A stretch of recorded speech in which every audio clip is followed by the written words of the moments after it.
ये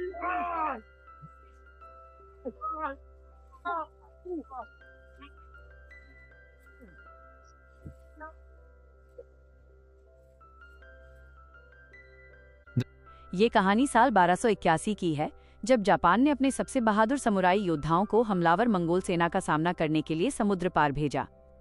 इससे पहले कि युद्ध सही मायने में शुरू हो पाता, एक विशाल सुनामी ने दुश्मन के जहाजों को तबाह कर दिया और साथ ही जापानी सेना का भी नामो निशान मिटा दिया। हर एक योद्धा मारा गया सिवाय एक के। रिकू नाम का एक समुराई एक अनजान द्वीप के किनारे होश में आता है। उसकी टांग के आर पार लकड़ी का एक नुकीला टुकड़ा घुसा हुआ था। हिलने डुलने में असमर्थ, रिकू एक रस्सी के सहारे खुद को घसीटता है और उसे एक छोटे लड़के का बेजान शरीर दिखाई देता है। लेकिन उसे तब झटका लगता है जब वो लड़का अचानक खड़ा होता है और ऐसे भाग जाता है जैसे कुछ हुआ ही न हो। रिकू को एहसास होता है कि उसे मतिभ्रम यानी हैलुसिनेशन हो रहे हैं।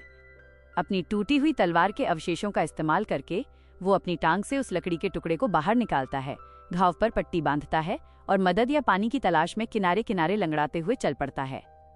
रात होने तक उसका पानी खत्म हो जाता है और वो एक गुफा में शरण लेता है। वहां वो लड़का फिर से दिखाई देता है और गायब होने से पहले रिकू को जंगल की ओर ले जाता है। वो बच्चा असल में रिकू के 2 बेटों में से एक की परछाई है, जिसकी यादें उसे तड़पा रही हैं। अगली सुबह ये भ्रम जारी रहते हैं और इस बार उसकी पत्नी का रूप ले लेते हैं। जब वो समुद्र तट पर उसका शरीर देखता है तो वो भी ओझल हो जाता है, जिससे ये साफ हो जाता है कि उसका दिमाग उसे धोखा दे रहा है। दुख और निराशा से थका हुआ रिकू अपने परिवार की आवाजें सुनता है और हार मानकर समुद्र में डूबने का फैसला करता है। तभी वे आवाजें शांत हो जाती हैं। दूर उसे माउंट फूजी जैसा एक पहाड़ दिखाई देता है। उस जाने पहचाने नजारे को देखकर उसके जीने की इच्छा फिर से जाग उठती है। वो लकड़ियां इकट्ठी करता है और उन्हें खींचकर द्वीप के अंदरूनी हिस्से में ले जाता है। आखिरकार उसे एक शानदार झरना और ताजे पानी का स्रोत मिल जाता है। एक नए मकसद के साथ रिकू ने जीवित रहने के लिए संघर्ष शुरू किया। वो अपनी टूटी हुई तलवार को तेज करता है, भोजन के लिए शिकार करता है और यहाँ तक कि कोयले और पानी से स्याही भी बनाता है। एक लकड़ी और अपने बालों के लटों से वो एक ब्रश तैयार करता है और हाइकू कविताएं लिखता है, ताकि इस अकेलेपन में भी वो अपनी समुराई पहचान को जिंदा रख सके। दिन बीतते जाते हैं, उसके घाव भर जाते हैं और हालांकि परिवार की यादें अब भी उसे दर्द देती हैं, लेकिन उसका संकल्प और मजबूत हो जाता है। अंत में रिकू पहाड़ पर चढ़ता है और एक पारंपरिक तोरी गेट बनाता है। एक सम्मानजनक मृत्यु के लिए खुद को तैयार करते हुए वो एक आखिरी संदेश छोड़ता है कि दर्द ने उसके जीवन को थामे रखा और अब मृत्यु में प्रेम उसे सहारा देगा। जैसे ही वो सेप्पुकू यानी आत्म बलिदान करने की तैयारी करता है, द्वीप के मूल निवासी उस गेट को नष्ट कर देते हैं और उसे बंदी बनाकर बांध देते हैं। रिकू को नाव से एक बस्ती में ले जाया जाता है, जहां एक नकाबपोश योद्धा उस पर अपना अधिकार जताता है। वहां दूसरे कैदी भी थे, जिनमें से एक का पैर कटा हुआ था। जल्द ही ये साफ हो गया कि ये लोग आदमखोर हैं, जो कैदियों को धीरे धीरे खाने की योजना बना रहे हैं। कबीले का ओझा तो रिकू के घाव का इलाज भी करता है, ताकि वो ज्यादा समय तक जीवित रह सके। एक कैदी की बची हुई टांग को रिकू की ही तलवार से काट दिया जाता है, जबकि दूसरों को प्रताड़ित किया जाता है और अपना ही खून पीने के लिए मजबूर किया जाता है।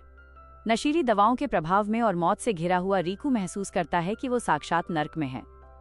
एक सींग से कुछ पीने को मजबूर किए जाने के बाद उसकी चेतना धुंधली हो जाती है और वो फिर से अपने बेटों को देखता है, जो उससे 50 समुद्री लुटेरों के सिर मांगते हैं। इस दृश्य को स्वीकार करते हुए रिकू अचानक बोल पड़ता है, जिससे वे आदमखोर चौंक जाते हैं। वो घोषणा करता है कि उनके कंधों पर रखे ये सिर अब उसके हैं।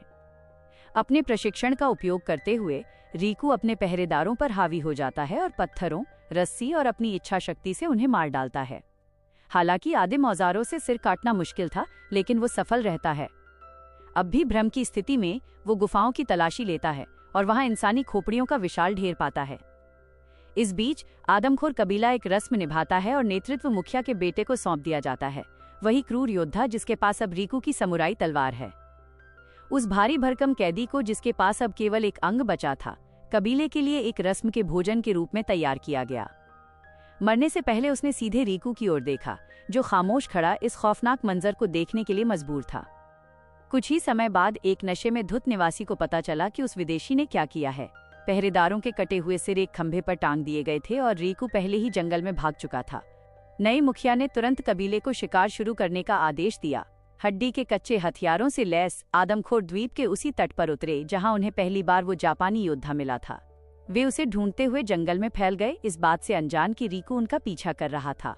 एक एक करके उसने पीछे से उन्हें मारना शुरू किया। वे योद्धा उसे सुन नहीं पाए क्योंकि पूरे जंगल में बंदरों के चीखने का शोर मचा था, जिसने हर आहट को दबा दिया। एक मोड़ पर रिकू ने एक साथ 3 दुश्मनों पर हमला किया और उन्हें बड़ी आसानी से ढेर कर दिया।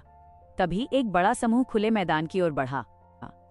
रिकू ने अपने धनुष से उनमें से 2 को ढेर कर दिया, जिससे बाकी सभी लंबी घास में छिपने पर मजबूर हो गए। एक आदिवासी ने सीधा हमला करने की कोशिश की, लेकिन रिकू का तीर सीधा उसकी आंख के पार हो गया। जैसे ही वो समूह पीछे हटा, उन्होंने अपने 2 और योद्धा खो दिए।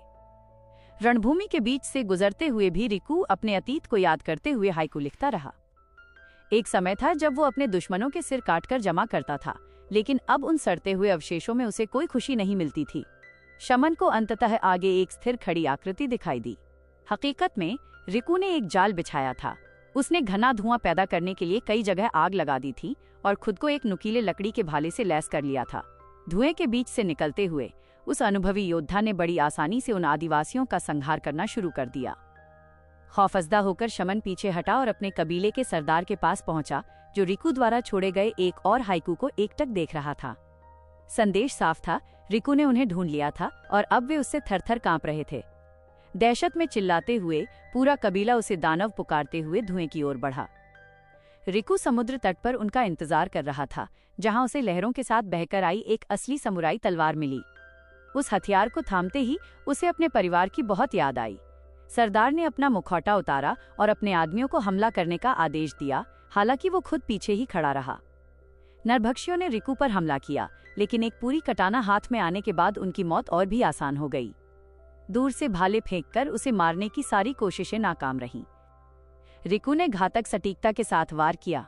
हमलावरों की एक के बाद एक लहर आगे बढ़ती रही और उसकी तलवार से कटती चली गई। रिकू के चेहरे पर एक मुस्कान थी। लंबे समय के बाद उसे पहली बार अपनी जिंदगी जीने लायक महसूस हो रही थी। अब और इंतजार करने के बजाय समुराई खुद उन बचे हुए आदिवासियों की ओर झपटा और धीरे धीरे कबीले के सरदार के करीब पहुंचने लगा। सरदार ने अपने सबसे ताकतवर और पागल योद्धा को आगे भेजा, जो रिकू पर चारों पैरों के बल झपटा। उसने कटाना के वार को चकमा दिया, जबकि एक अन्य लड़ाके ने तो तलवार को अपने दांतों से पकड़ने की कोशिश की। ये योजना भले ही बेतुकी और हताशा से भरी थी, लेकिन इसने उस पागल योद्धा को रिकू पर कई वार करने का मौका दे दिया।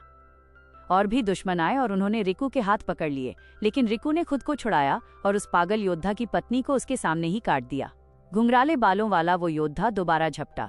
वो एक जंगली जानवर की तरह रिकू के चारों ओर चक्कर लगा रहा था और बंदर की तरह उछल कूदकर उसे डराने की कोशिश कर रहा था। आखिरकार रिकू ने उसका पैर पकड़ा और उसके पैर की नस काट दी। अपाहिज होने के बावजूद वो योद्धा लड़ता रहा। रिकू ने उसे बार बार घायल किया और आखिरकार उसे मार डाला, लेकिन तभी पीछे से एक गदा से रिकू पर वार हुआ। सरदार एक तरफ खड़ा रहा और उसने शमन को मैदान में उतरने का आदेश दिया, ये दावा करते हुए कि वो एक महान और बेजोड़ योद्धा है। तब तक थका हुआ रिकू लगभग पूरी भीड़ का सफाया कर चुका था और सरदार की ओर बढ़ने लगा। सरदार शांति से बोला और स्वीकार किया कि वो हमेशा से जानता था कि रिकू खास है। शमन ने अपनी रीढ़ की हड्डियों से बनी माला उतारी, उसे रेत पर रखा और अपनी युद्ध छड़ी थाम ली। हालांकि वो कद में छोटा था, लेकिन शमन बहुत तेज और कुशल साबित हुआ, जो दूसरों की तुलना में कहीं ज्यादा खतरनाक था।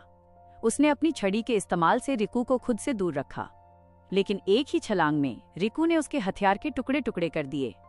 शमन ने अपने नंगे हाथों से तलवार पकड़ने की कोशिश की, लेकिन वो मौत को कुछ ही पलों के लिए टाल सका। चंद सेकंडों में रिकू ने उसका पेट चीर दिया और फिर उसका गला काट दिया। अब कबीले के सरदार के पास छिपने के लिए कोई नहीं बचा था। उसने एक विशाल हड्डियों वाली कुल्हाड़ी उठाई और रिकू को अपनी तलवार वापस पाने की चुनौती दी। उस ताकतवर सरदार ने अपने शरीर से हर गैर जरूरी चीज हटा दी, अपने हड्डियों वाले मुखौटे की पूजा की और आगे बढ़ा। ये आखिरी दुश्मन वाकई बहुत मजबूत और जिद्दी था। उसने रिकू की आंखों में रेत फेंकी और उसे कई जगह घायल कर दिया। कुल्हाड़ी के एक जोरदार प्रहार ने समुराई को दूर फेंक दिया, लेकिन रिकू ने हार मानने से इनकार कर दिया। उसने पलटवार किया और सरदार के पैर पर घाव कर दिया। लड़ाई और भीषण हो गई। संघर्ष के दौरान टूटी हुई तलवार हवा में उछली। रिकू ने उसे लपका और सरदार पर फिर से वार किया। 2 तलवारों के साथ वो दुश्मन को समुद्र की ओर धकेलने लगा, लेकिन सरदार ने भी पूरी ताकत से मुकाबला किया। उसने रिकू को पानी के अंदर दबा दिया और उसका दम घोंटने लगा। मौत के बिल्कुल करीब पहुंचकर रिकू को एक बार फिर अपनी पत्नी नाचती हुई दिखाई दी। उस दृश्य से ताकत पाकर वो बंधन तोड़कर बाहर निकला, अपने पैरों पर खड़ा हुआ और अपनी तलवार सीधे सरदार के सिर के आर पार कर दी। दूसरी तलवार से उसने उसका सिर धड़ से अलग कर दिया। महज एक दिन में उस अकेले समुराई ने पूरे नरभक्षी कबीले का नामो निशान मिटा दिया। मुझे उम्मीद है कि आपको ये कहानी पसंद आई होगी।